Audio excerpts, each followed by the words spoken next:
سندھ ضلع سانگڑ سے ولی محمد صاحب نے سوال کیے ہیں کہ ایک شخص کسی سیٹ وغیرہ سے مثلاً پیسے دے کر 200 بوریاں چینی کی خریدتا ہے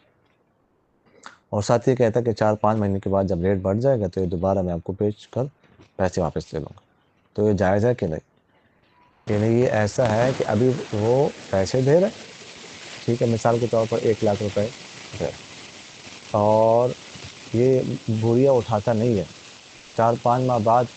جب ریٹ بڑھ جائے گا، ٹھیک ہے، یعنی مطلب ریٹ 1,20,000 ہو جائے گا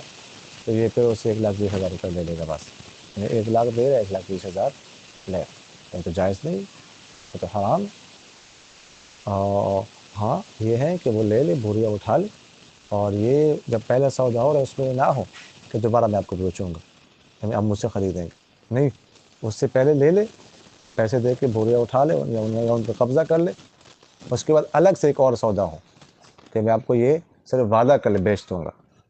4-5 ماہ بعد، ابھی یہ سودا نہیں ہے، ٹھیک ہے، ابھی اس کو بیچا نہیں ہے، ان بوریوں کو کسی اور کے ہاتھ بھی بیچ سکتا ہے، تو یہ ایسا الگ سے ہو جائے۔ اگر نہ جو پہلی صورت ہے، اگر اس طرح ہو تو یہ ناجائز ہے اور اس میں کوئی شک نہیں ہے۔ جزاک اللہ خیر۔